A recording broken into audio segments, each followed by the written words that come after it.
I have women that come to me and they say they've already quit their jobs, which is a bummer. Yeah. And they say, I'm going to do this thing full time. And I'm like, okay, well, we can't erase the past. I'm not going to shame them about it. Right. Okay, so what's the plan? And their planning to have a startup and launching a business takes 5 years. Right. And overnight success takes 5 to 10 years.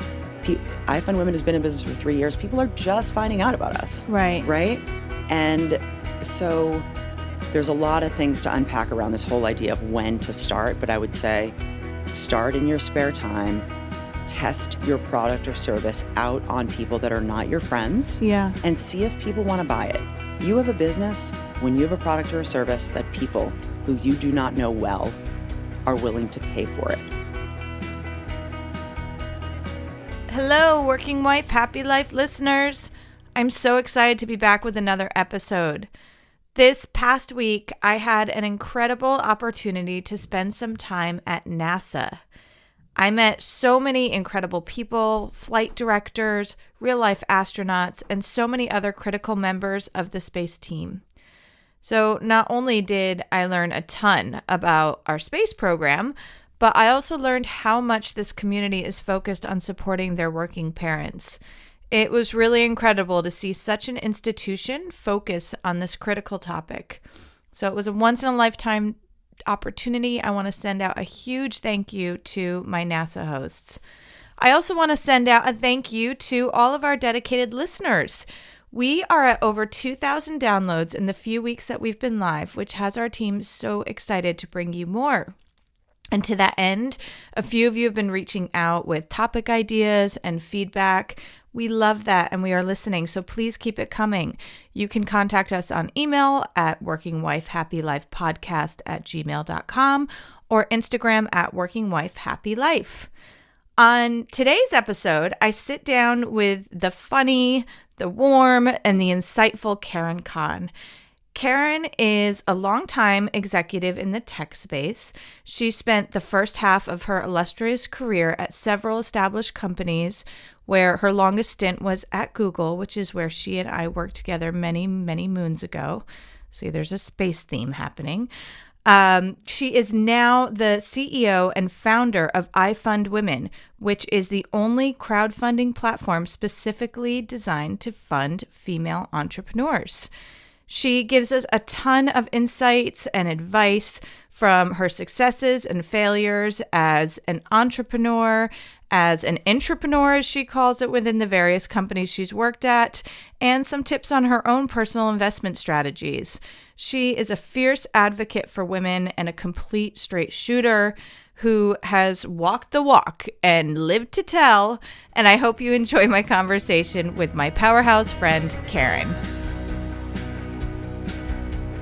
I actually don't know you that well, even though we've known each other for so long. Isn't that so cool? Yeah, I think it's amazing. I know. Like, we worked together at Google way, way back in the day when we were both just having babies and just starting to figure out how to sell YouTube and all that crazy stuff.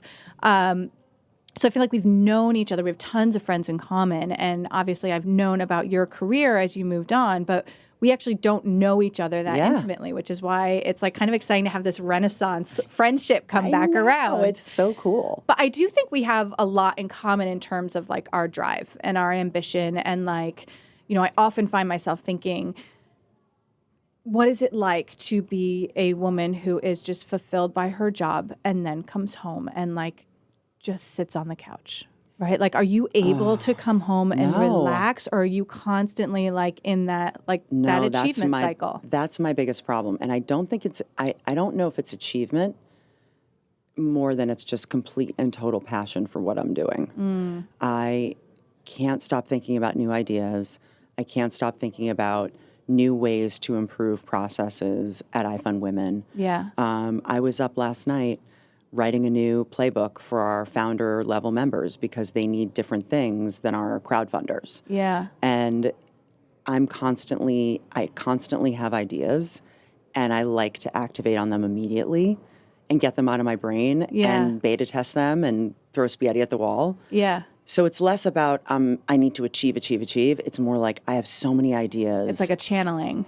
I just can't, I have so many ideas, I can't not do them. And it's a problem because I've really tried to be purposeful around coming home from work and spending time with my kids, and I'm sucking at it. Like, I'm noticing that, like, you know, my daughter is almost 13. She just earned Snapchat. I remember when you were pregnant with her. That's crazy. I mean, I know. It's been a million years. Yeah. So my daughter is almost 13, and she's been asking for Snapchat for years. Okay. And thank goodness for my husband, who was my husband. Oh my God, I love that. I've never heard that phrase. Love it. It's a nicer way of saying ex because we're friends. Thank goodness for Mitch, because he, you know, he was really kind of like no on the Snapchat and very sort of way more strict than I would have been. Yeah. So she came to us at the beginning of the school year and she said, can I please have Snapchat? I'm literally the only person in my grade, in my camp friends, blah, blah, blah, blah, blah. And I said, if you get all A's, you can have Snapchat. And this is a kid who, just like her mama, kind of phoned it in in school. Same. Like super social, very smart, phoned it in, got Just A's kind and of like B's, doing what you need to do to get by. Did the minimum I needed to do to get by, went to a big state school, partied, and like it all worked out. Yeah. You know, not that I don't have problems, obviously, but I think from a brain processing perspective, she has super high EQ. She's super likable, and she kind of just like phones it in. Yeah. But she gets B's. She has had a C in science. I'm like, sister, you're not getting Snapchat until you get all A's. Yeah. I know you can do it. Yep. And P.S., she just did it. That's awesome. I know. So like, here's that goal, and just get to that, and like. But now that she's on Snapchat, this is a whole new thing. This is a week old, by the way. She's like, peace. I come home, we eat dinner together. Yeah. And she's like, peace out. She wants to be on Snapchat because her homework's done. Yeah. And I'm That's her like, and outlet. I want to be on Google Docs. Yeah. Which I know, is so lame. So I'm doing a really shitty job. You're not doing a shitty job though, because it's first of all, the social platforms, and I struggle. So my son, my eldest is 12, so he's the same age, and then my little one is 8. But that is their social outlet. So he's not a Snapchatter, but he is a gamer, right? And that is how they socialize. And I feel like for us, that's so foreign to how we grew up, where, I mean, actually, is it? I don't know, because I would just be on the three-way phone call with my girlfriends for hours, right? Totally. Like when we got call waiting and total phone, that was like a mind blow, right? Oh my God, I'm dead right now. That is hysterical. And So you're that's their new outlet. Right.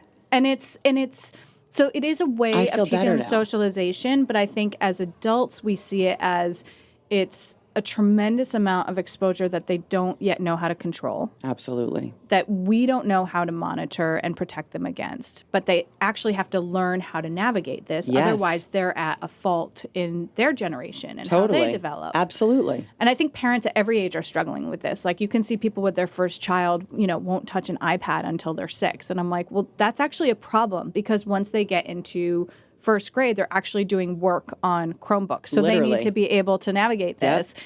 And it's really hard thing as a parent to and I think it's one of those taboo subjects too. Yeah. In terms of like what you do, how you parent, or for the kids? No, how you parent. Yeah. So for example, like I do not give unsolicited advice to other parents. Like I got my own problems. Yeah. I got a kid with special needs. He's doing great. Yeah. But like I've got my own shit to think about. Right. I'm not worried if you're at the dinner table next to me at a restaurant and your kid's on an iPad. Like I could give a shit. Yeah. And I'm not judging you at all. Right. And you're not going to, what my husband and I call momsplain them. Yeah. No, Right. I could care less. Whatever works for you and your family. But I think we are like unicorns. We're not the norm. Because I hear moms just like, and thank God I work, because if I had to hang out at home within like the mommy groups, God bless them all. I know. Bless their hearts. Yeah. But they're all talking different. about how they parent. Yeah, this one does this and this one does that. And, what does the research say about this, that, and the other? I'm like, I just got to live in the moment. Yeah. And, I do check my kids' phones. Yep. I do the same. They have potty mouths just like their mom did. Yep. It's a lot of Does in my case. Yeah, totally. It does, exactly, in the present tense. Well, it's interesting. So my son just got his first phone at 12. And so it was this summer, and we had a lot of conversations about usage, and specifically that this is not your phone, this is our phone, and we let you use it. Oh, that's smart. And So I do the thing, and he's now aware of it. And I'll tell you a funny story of how he's aware of this. But every couple of days, we'll just check his text messages. And they do a lot of FaceTiming, too. And Yes, that's how they sure keep do. a lot hidden. Yes, they do. But he, by the way, is now a very proud iFundWomen supporter. And he is dying for his sweatshirt. And he just, loves all of this. In fact, I saw one of his texts to his friends was saying something that, it's like if you made fun of my mom's feminism, then I'd tell you to shut up or something. I was like, yes. I love that. So he's definitely We're raising woke boys. And a fierce Karen supporter. I love it. Yeah. Did you hear that the word woke is becoming a no bueno anymore? Oh, God. Everything I say, my son is like, ugh, cringy. And then I'll go cringy even and he's like, adults are stop saying saying it's it. not But you allowed. can't say woke? I was at a Golden Seeds event last night. I'm an angel investor on the side with Golden Seeds, and then on my own, I have my own LLC that I invest in different things. Golden Seeds, I invest in women. Okay. I have an LLC out in Colorado. I do weed investments.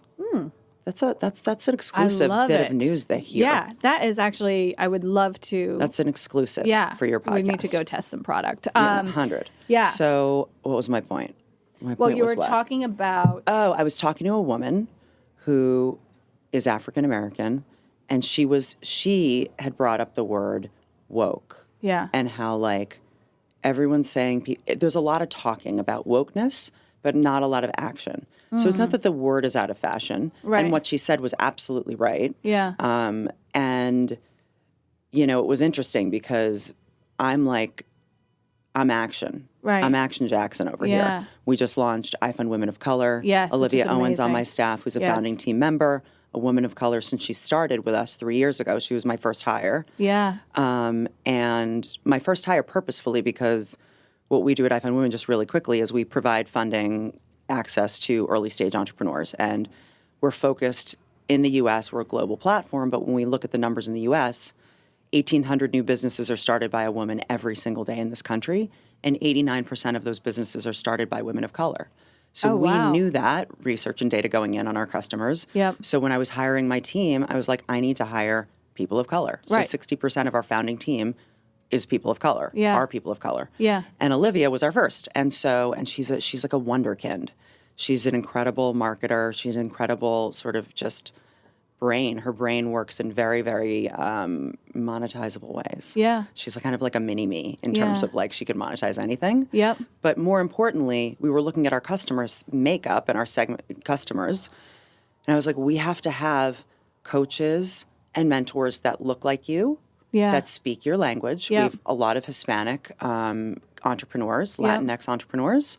And most of them speak English, but there's some that don't. Right. So, Or they're marketing to folks that don't. Yeah. Exactly. And there's nuances with language and culture and all the things that this white Jewish lady can't offer them advice on. I can offer them advice on other things, but not all the things. And so it was important to us to hire people and coaches, product people, engineers, marketers that resemble our customer base. Yeah. And so when this woman... when you say it, it's so fucking obvious. Right. Right? And it's but having grown up in tech like we both have, that is not actually what has happened in terms. So you have the benefit of that hindsight to say, when I build a product, it will be built by and for this audience. Yes. Exactly. And I think also what's interesting about your platform, to just share with our listeners a little bit more about iFundWomen, is it's the only crowdfunding platform that is specifically for women-led businesses, but you also provide coaching.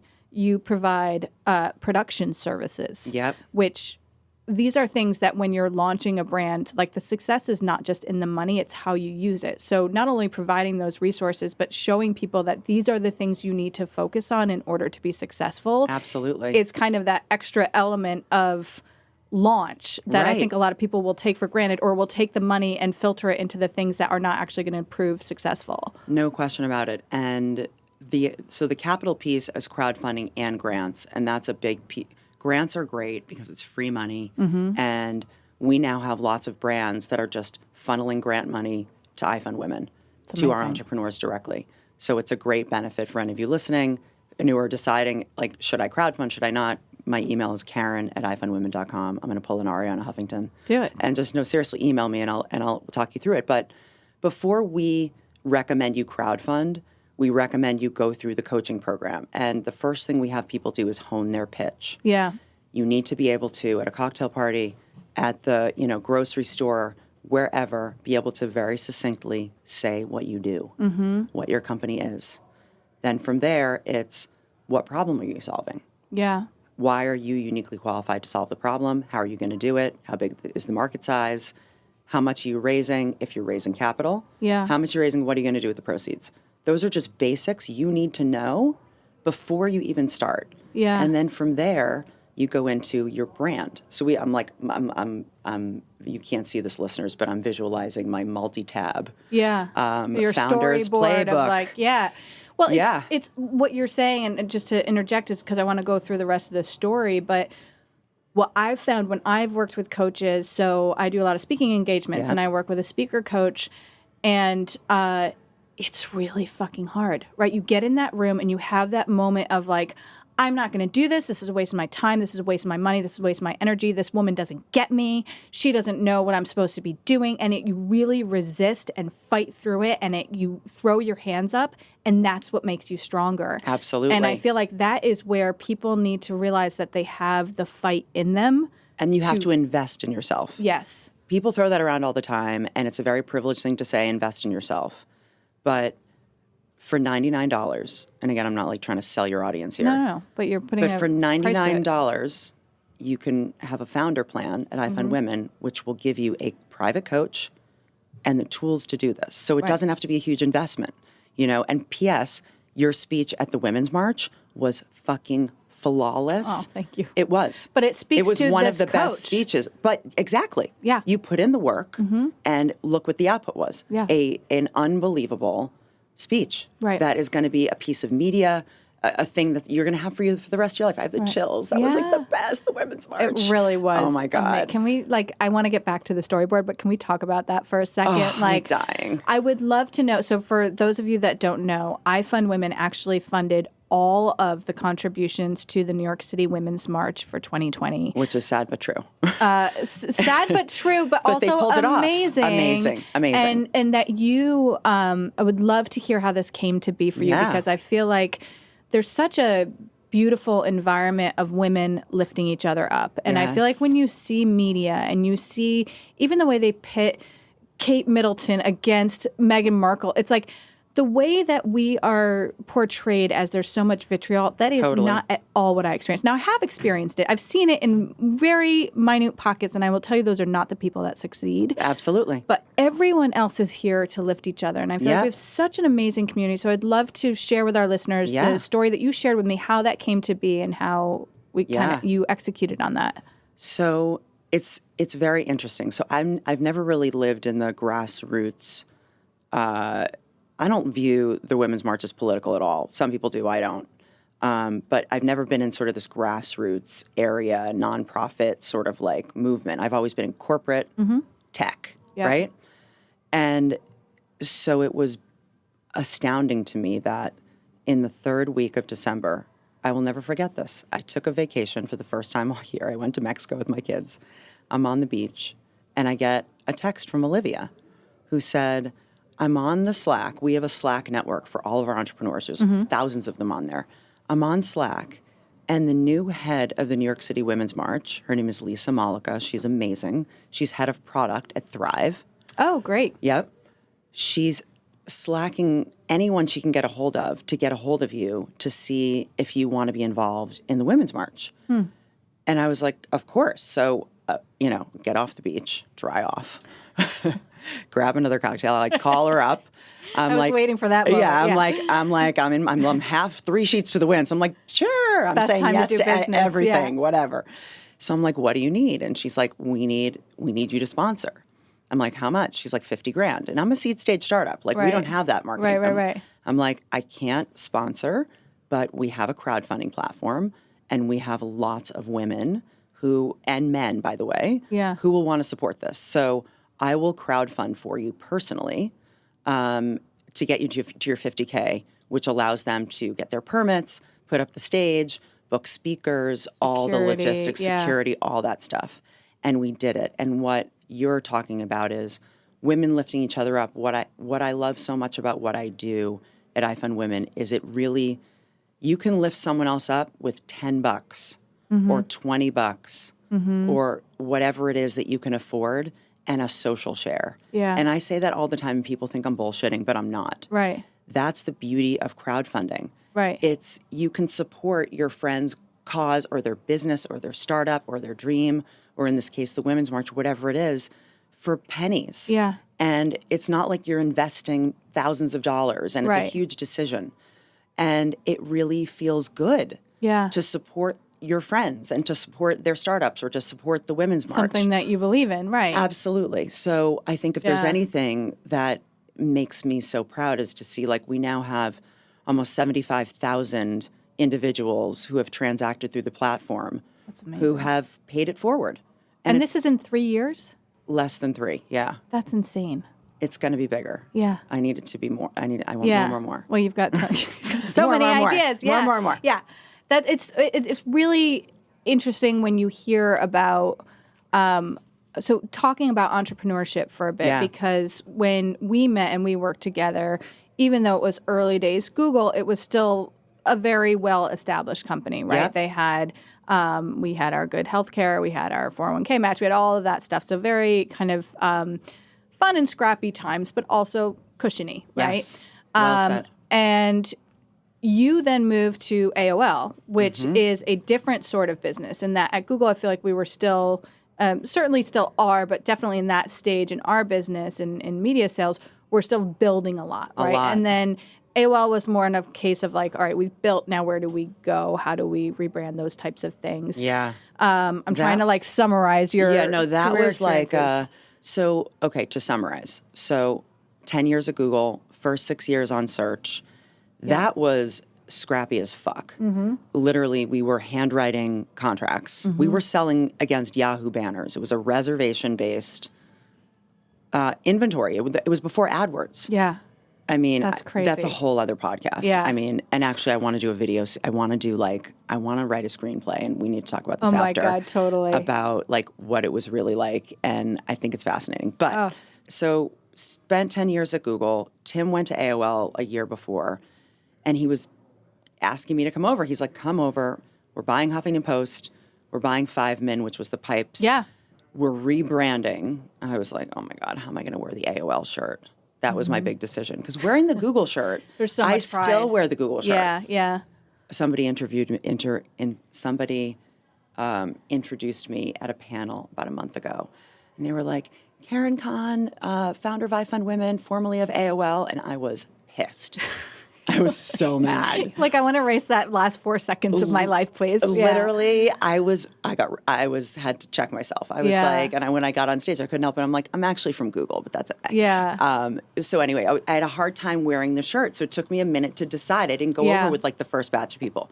But when I went over, I said to Tim, I said, I will come over if you give me a budget to fund female creators, and I will go monetize them. And so he did, and I did. First of all, I love that as a negotiation line. This is something, so in our previous episode, we talked about negotiation and how do you find the opportunities to negotiate and the things to put on the table, right? Your concern in that moment was, is this a brand that I can get it behind and that I can feel really proud of? Maybe not, but there's something I can do there that I'm proud of, and this is what I'm going to need. And like a firm ask and something that you felt fulfilled and passionate by. Absolutely. Or about. Yeah. Absolutely. So cool. Absolutely. And Tim did, and I did, and we did, and AOL won its first ever Emmy nod. It's amazing. We brought Nicole Richie out of obscurity from being a mom back onto the reality TV screen. Yeah. We did Gwyneth and talk Paltrow's. about a rebrand, by the way, for her. I mean, she's like totally different life than what she was being portrayed as prior to that. Yeah. I know. I mean, AOL doesn't have anything to do with it. It's just all her creative genius, but and still, I love her. it's just like amazing. It was amazing. And then like Gwyneth Paltrow's first, like I'm watching her Goop stuff on Netflix. I haven't watched it yet, but I've heard it's amusing, because we did a series with her and Ryan Seacrest, which was sort of similar back when I was at AOL. Then we did something with Sarah Jessica Parker. It was called City Ballet. It was the first time that cameras were allowed in the New York City Ballet. We did a docuseries. It was beautiful. Cool. We did awesome. a project with Tiffany Shlain, who does cloud-based filmmaking, and she's in tech. So we did this whole slate of high quality, beautiful, like Netflix worthy, frankly, programming. And Verizon bought, and this was before Verizon bought AOL, long before. They bought it all sight unseen for tons of money. It's amazing. So it was a huge win. Yeah. So I don't know how we got on this. Well, because we were talking about kind of your evolution as the career choices that you made. And, right. you know, I think what I think is interesting is, and you can continue with your story, but from there, I think is where you pivoted beyond the intrapreneur, as you said, into your own entrepreneur. Yes. Because iFundWomen is not the first company that you founded. Correct. Okay. So I started a company called VProud. The V stands for video. And wink, wink. And it was a video-based conversation platform where it was a software platform where female creators or any creator, because we didn't gender discriminate, but people that identified as women could upload their videos and start a conversation. And so the video could be something like, you know, something mental health related. And the question and the creator would ask a question to the group. You know, have you ever experienced panic attacks? And their video would be a video of a vlog about panic attacks, right? And a lot of these women were YouTube creators who were just uploading their videos and asking a question. And people could respond in the comments with agree, disagree, or not sure, and then they would give their commentary.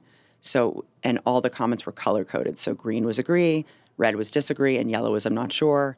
And then it's this really a great idea. Yeah. I know. It died. It's like this like social I know it's a social sharing. It's a video social network for women that's safe. And then we had this like really cute troll icon that if you clicked him, his hair lit on fire and it would flag our admin. So I basically created this software with my own, and there's also nothing more scary than a woman with her own money that is not an engineer creating software. Like that's just a hot mess. Love it.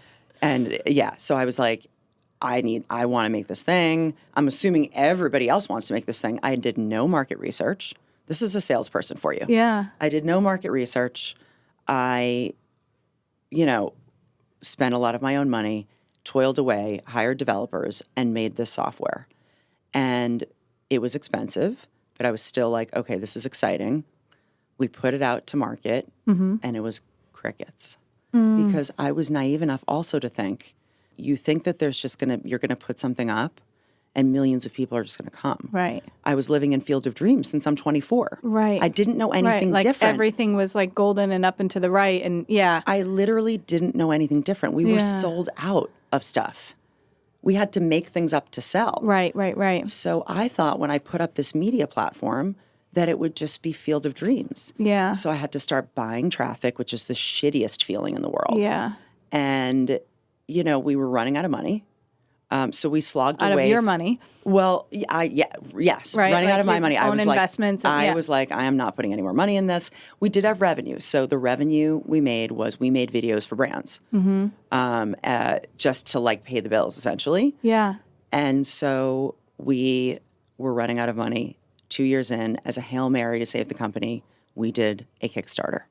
Oh, interesting. And and so I did no due diligence. Again, me and my no due diligence, never again, I've learned. No due diligence on crowdfunding. I was like, this should be easy. We make videos. I'll make a cute video. We'll put it up. Magical money elves will be there. We'll get funded. We're only raising $30,000. Yeah. Like, how hard could this be? Right. And I put up the Kickstarter, and I remember sitting next to Sarah Summers, who's my co-founder and was my co-founder, was working with me at VProud, became my co-founder when we started iFundWomen. I was refreshing the screen. I was like, refresh. No. She had her headphones on, and she was doing work, and I elbowed her. I'm like, dude, where are the magical money elves? She was like, I don't know. Put her headphones back on. She's like, this is your problem, sister. You got us into this. Oh, my God. I was like, oh, fuck. So I was like, I called my mother, who's the first call. I called my mother, and I was like, Mom, from Boston accent. I'm like, Mom, you got to go buy the T-shirt. I will pay you back. The T-shirt was like $125. We just need something to be the watershed. Totally. Yeah. 2 hours later, which is after she figured out how to do it, God bless her heart, Nance, love ya. She hates when I tell the story. She's like, you make me sound dumb and poor. Like, whatever. She's not dumb and poor. She's amazing. So 2 hours later, she called me back. She's like, I bought the T-shirt, and I told your cousin Marjorie, and I told your Aunt Janet. and they're posting it on Facebook. And the light dawned. I'm like, oh, this crowdfunding thing is just sales. You are just selling things to people they want to buy. Right. I can do this. So I went into like 80 phone calls a day mode and made the goal. Yeah. Right? But then I was like, wait a minute. I did this as a Hail Mary to save a company that nobody wanted. Customers didn't like it. Yeah. You know, like, what am I going to do with this money? And I started like maniacally Googling like crowdfunding platforms for women, crowdfunding platforms for women that make a video for you, that teach you how to do it. And it didn't exist. So we pivoted and we made it. And that's the origin story. Well, that's so interesting because you could look at what you did with Be Proud, and I'm sure at the time and at the moment you felt like a failure, right? You felt like, God, I just went out on my own. I left the cushion of the food and the benefits and the colleagues, right? Just being able to walk into a conference room and have other people there that you can spitball ideas with. Yep. Going out on your own and not seeing it successful, but it actually it was what led you to iFundWomen and this way to give back. And so I think that's what's so interesting when I think about entrepreneurs. And you actually had a great post recently where somebody had asked you about your advice in terms of going out on your own. And should I just quit my day job and go out on my own? What was your advice? Because I think there's so many of us that think about that, and particularly breadwinning women. Yep. What is your guidance there? What have you learned? Do not quit your day job to be an entrepreneur. Period. Underline, bold. Yeah, exactly. Entrepreneurship pays like shit. Mm-hmm. I went from making almost $1 million a year to making, and I now make $75,000 a year. This is 2019 was the first year I paid myself. I've been an entrepreneur for 6 years. Wow. So entrepreneurship pays like shit. I was able to do it because I am a wealthy woman. Right. I have a nest egg. My kids' college is paid for. I don't have mortgages. I have investments. Yep. I was an early Googler. I am very blunt about like not leaving anything in the dark. Yep. Right? So I could do that. So what I would say for people that have an idea, that want to test it out, you do it in what we call to Google your 20% time. So if you're so passionate about this thing, it's nights, it's weekends, it's vacations, it's you eat, sleep, and breathe it if you're so passionate about it. Yep. And then you lean startup the shit out of it. Yeah. Which is, if people haven't read the book, it's Eric Ries wrote it. It's called Lean Startup. Okay. It's how to test, learn, and iterate before you put a product out. Because, you know, I have women that come to me and they say they've already quit their jobs, which is a bummer. Yeah.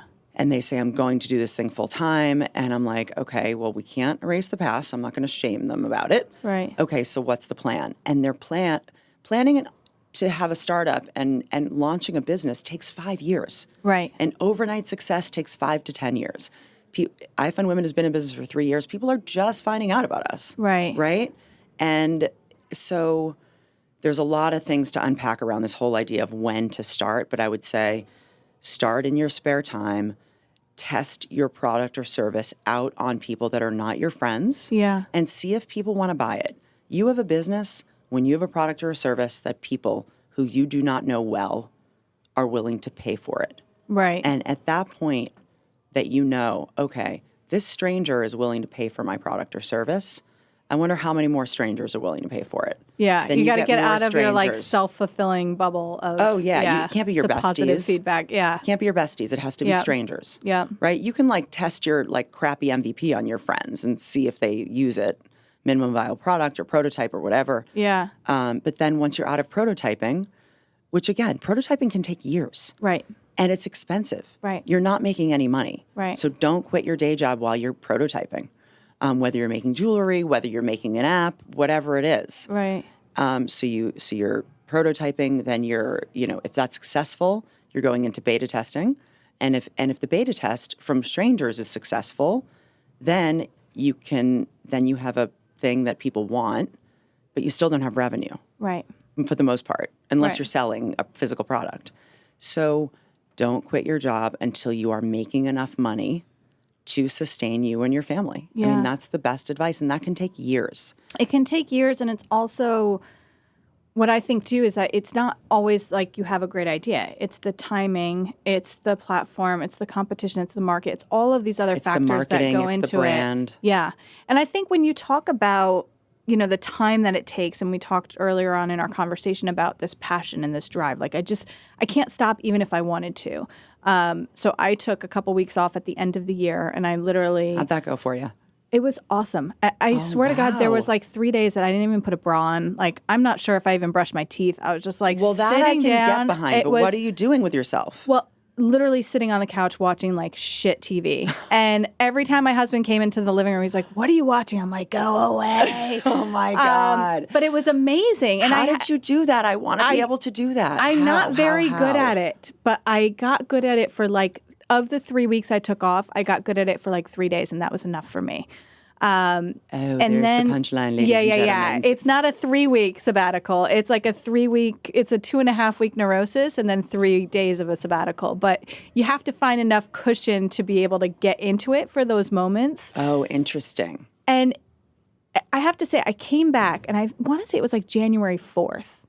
And I had that moment. I was like, God, if only I was just fulfilled with my day job. And my, you know, obviously I'm fulfilled with my home life, but just having those two things and not trying to launch a podcast and not trying to write another article and not trying to build this community, like I have so much more time. It took me 24 hours from having that thought to be fully back in it. Yeah. And I think that what you're saying, if I were a listener and I was thinking about starting my own thing, and I hear you say it's going to take 3 to 5 to 10 years. It's going to be nights. It's going to be weekends. That sounds daunting, and it's going back to this coaching concept of like, absolutely. You have got to have the drive, the grit, the passion. You have got to and you believe need the coaches. in this. And yes. you need a coach. And you need to believe that this is what you were put on this fucking earth to do. Totally. Or it will crush you. Yeah, well, entrepreneurs are crazy. Yeah. We all have a little crazy chip. Yeah. And, yeah. And so and like you're saying, like when I get that middle of the night insomnia, there's like the first hour I'll just lay in bed, and then after that it's like tick, tick, tick, tick, tick, Totally. going through my list. I'm booking flights. I'm having ideas. I'm having all this stuff. And then I can get back to sleep. But it's like, if you don't have that push in you, like it is going to be a very hard road. And that's where quitting your day job, particularly as a breadwinning woman or any earner for their household, whether regardless of gender.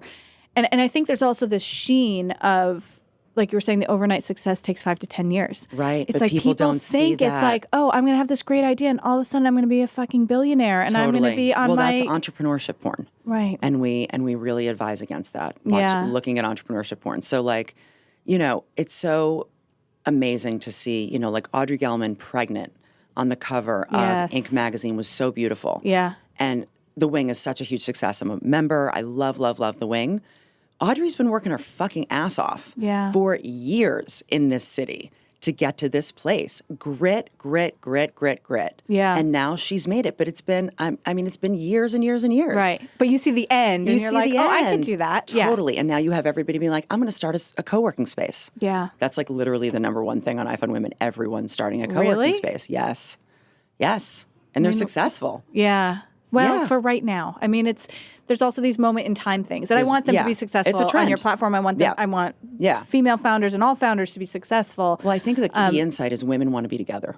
Yes. It's less about co-working. Yes. And more about women want to be together IRL. Yeah. And so there are community spaces. There's one in Chattanooga that I love. It's not a co-working space. It's called The Chattery. Mm-hmm. And it's like an adult. Such great branding. Totally. And it's like an adult, like arts and crafts, like play space. Oh, how fun. It's so fun. Yeah. It's not co-working. It's like they've got like classes and it's like a lot of art and, you know, just It's like release film. space. It's art therapy Yeah. for adults. And like they have wine. It's so cool. I love that. There's a lot of cool stuff going on in Tennessee. Yeah. Yeah. I love Nashville. I Oh know. my God, but that's even my city. Chattanooga is like coming up. Yeah, I've never been to Chattanooga, but I Well, do we should love go. Nashville.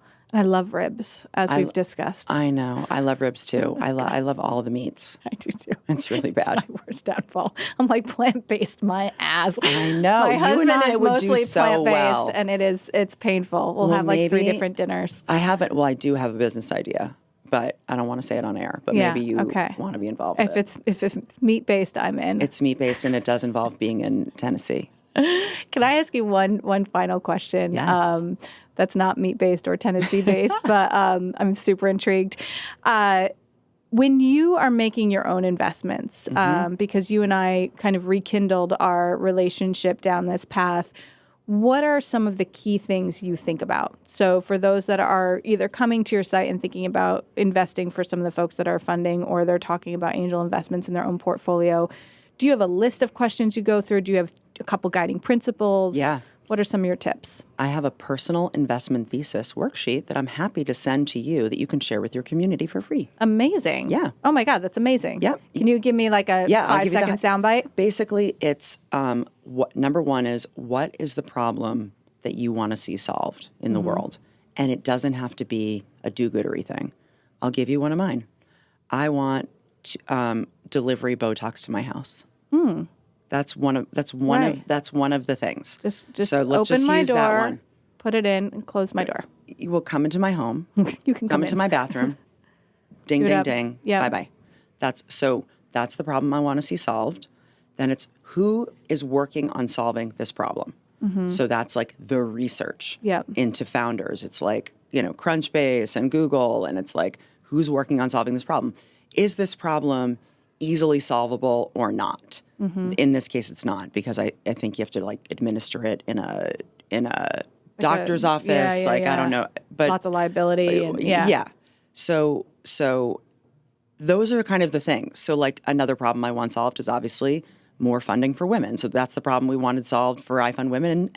Who's working on solving that problem? At that time, nobody. Yeah. So that was an opportunity for me to go and grab for my business. But in terms of your personal investment thesis, another one of mine is, weed for all. Yeah. Medicinal marijuana, recreational use, Yep. All the things. Great for the tax, great, amazing. Colorado makes hundreds of millions of dollars in tax revenue just from weed. Yeah. And there's really been not a ton of downside. Right. So I definitely believe in legalizing pot. Yeah. And so that's a problem I want to see solved.